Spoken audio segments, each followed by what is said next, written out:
Earlier this month, I had the privilege to both speak and attend the AI Engineer World's Fair in San Francisco. Here are the most thought-provoking takeaways from the event that have still stuck with me even with the perspective of time. First off, it is big, too big for a single person to take it all in. It is 3 days, 18 tracks of over 250 sessions and more than 30 side events. And there's over 3,000 people. But why should you care? Well, I like to say this is the AI conference where AI research comes to become an AI product. It is not a research conference like NeurIPS, nor is it a CEO conference like maybe TED AI. This is where the builders come. As a result, it is a crystal ball on the future of the AI economy. For example, were you paying attention to their last event, you would have had a head start on the rise of MCP, which today no one can seem to stop talking about. With that framing of this is what you'll be talking about 6 months from now, the organizers have said that code writing agents and Claude Code were the most packed tracks. In addition, my own unscientific poll is that the themes from OpenAI's Everything is a Spec and Sarago's Cursor for X session will also be on everyone's tongues in a year or half a year from now. And if you want a one-stop shop for insights on the state of AI and AI engineering as a whole, I recommend these two talks, the State of AI Engineering Survey and Trends Across the AI Frontier.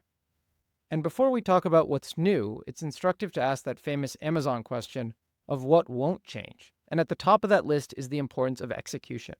No one in this space has any laurels to rest on because competition can come from anywhere. Cursor is a great example, as Sarah points out in her talk. They didn't invent the model, they didn't invent code completion, they just out-executed everyone else. My little spicy take on this is that execution has always been important, and saying that execution is a moat is basically saying there are no moats. It's drawbridges everywhere. First up is the importance of social data network effects. In classic network effects, a platform gets more useful as additional users are added to the platform. For example, as every user gets added to Facebook, it became more useful to every user because they now could reach more people. But that is an improvement of reach and communication. There are more people to communicate with, but the raw functionality of the product doesn't change. What we're seeing here with AI products is that advancing product and even model capabilities may hinge on cultivating a robust user engagement loop, where the users are actually pushing the model frontiers so that the makers of the products understand how to improve it.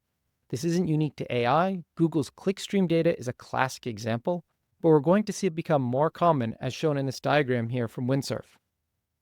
Correspondingly, the new artifacts from AI products such as evals and prompts that distill these flywheel insights are real intellectual property, not throwaway work.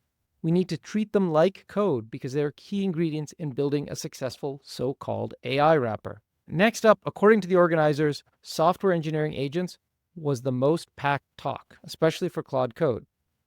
However, I want to give you a personal view of this. On the first day of the conference, I had a hard time picking which session to attend, so I just dumped the descriptions into ChatGPT and asked it to decide. Then I did it for the next block, and then the next block, and by the second day, I had vibe coded it into a tool that anyone can use. It even got picked up by the AI Daily Brief to illustrate just how packed the conference was with content. The important point is that this is software that wouldn't have existed without vibe coding, and more importantly, was used to illustrate an idea the same way that a photo or a meme might be used. It was being used as content. As vibe coding makes building software easier, we should expect content creators to produce them just as much as tweets and blog posts. This is something I'm exploring in my own content creation. Speaking of this tool, sessionsorter.com, if you want to catch up on the important talks from the conference firsthand, I've improved it with deep links into YouTube for every talk that was in the live stream. You'll need to provide your own OpenAI key, but the source is also available on GitHub if you want to check it out and make sure it's safe. Finally, while the Tiny Teams track deservedly got a lot of attention, I also really liked this session on building a modern AI team in the enterprise. The speaker's interesting thought experiment explored when it makes sense to hire an AI expert versus a domain expert. As building with AI technology gets easier, sometimes domain expertise might be more important to unlocking product market fit than having an AI expert. One way to rephrase Ampere's wager is to think about if you were building an AI team and you had two resumes on your desk. One is Andrej Karpathy, the other is Amanda Askell. Who do you hire and why? Or do you buy Noam Shazir's company for $3 billion or Johnny Ive's company for $6 billion? When I took a step back after putting together these four themes, social data network effects, prompts and evals are the new intellectual property, software is now content, and the importance of domain expertise over technology expertise, I realized these all share the same root cause. And that root cause is that the manufacturing of software is undergoing a value chain disruption. And as a result, value is moving to adjacent layers, whether that's evals and specs or domain expertise.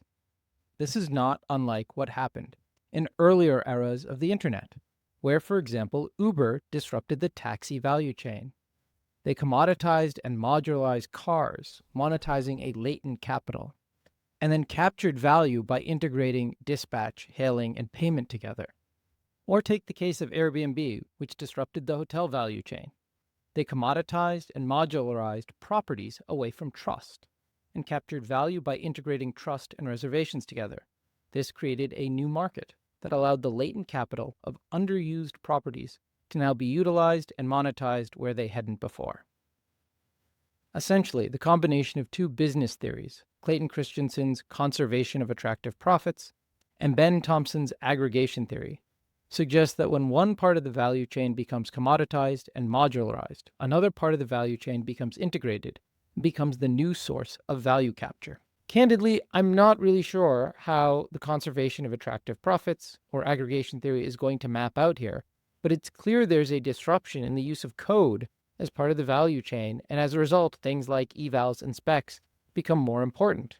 And where they get integrated, I'm not really sure, but it's an interesting thought experiment. It's not hard to imagine, for example, that specs are the latent capital of software needs that would have been unmet and unimplemented if not for vibe coding. An aggregation theory would seem to suggest that vibe coding tools could be nascent app stores. This seems odd at first, but then the more you think about it, it makes sense. Why would you need an app store if any app you can imagine can be summoned with a prompt? If you want to learn more about these concepts, I highly recommend a series of articles on stratechery where these diagrams came from. Start with this article, Netflix and the Conservation of Attractive Profits. Finally, a huge thanks to Swix and Ben and the crew for a fantastic conference. I can't imagine how much work it was put together, and I'm looking forward to it being bigger and better next year. Thank you. Okay, just a cutting room floor outtakes observation around sponsorship. So one of the highlights of the conference was an interview with Greg Brockman, and Tambo, who is a Seattle startup a bunch of us know, got their logo right next to Greg's head. And I thought I was the only one who noticed it, but when I came back and I talked to a bunch of Seattle founders, we all mentioned it. So I think what Ben and Swix need to do is they should formalize this into an official sponsorship tier next year, maybe get Greg back or Sam and auction off their forehead. I'm sure everyone will get their money's worth.